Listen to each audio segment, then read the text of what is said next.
Nndwa vhukati ha zwigwada zwivhili zwa vhagudiswa sekondari ya Nwanati dzo sia ngudo dzi tshi thithisea ino vhege. Ichi tshikolo tshina vhagudiswa vhane vha fhira tshigidi tshithihi na maḓana maṋa vhane vha katela na vhagudiswa vhaḓana na fusumbe vhane vha khou ita maṱiriki. Hu khou pfi tshiṅwe tshigwada tsha vhagudiswa vhane vha bva muvhunduni wa Makuleke tsho ḓo ita zwa uri vhagudiswa vhane vha bva Ntlhavheni Block H nga Ḽavhuṱanu ḽo fhelaho. Tsho vhangaho nndwa idzi a tsha thu ḓivhea u swikela zwino.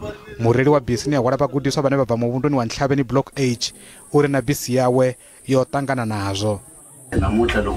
When we got to our pick-up points, we found police there, and they escorted us to the school, but we only found female learners. Namusi tshimo tsho vha tsho vhuyelela ngonani wona mapholisa tshikoloni.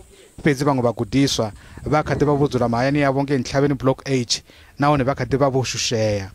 On Friday, when we were at school, when school was out, we went to the bus, and when we were in the bus, people who came to our school to attack us, they surround our bus and threw stone inside our bus, and I was laying on the floor. So I have trauma. I can't go to school now.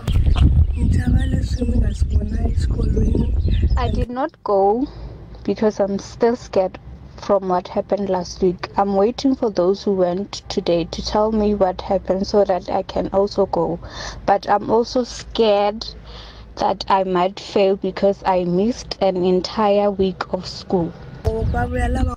Vha muhasho wa pfunzo vunḓuni ḽa Limpopo vha ri vha khou ita zwoṱhe u vhuedzedza tshiimo ngonani khathihi na vhona uri milingo a i khou thithisea.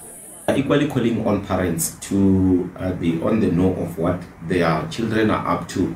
More so because we are told that some of these learners, especially boys, are carrying dangerous weapons to school, and there are incidents of violence that are reported outside the school premises. Ho lindela u vhona arali mvelelo dza ṋaṅwaha dza maṱiriki vunḓuni ḽa Limpopo dzi tshi ḓo gonyela nṱha lwa u tou thoma nga murahu u tsela fhasi lwa miṅwaha miraru yo fhelaho nga u tevhekana.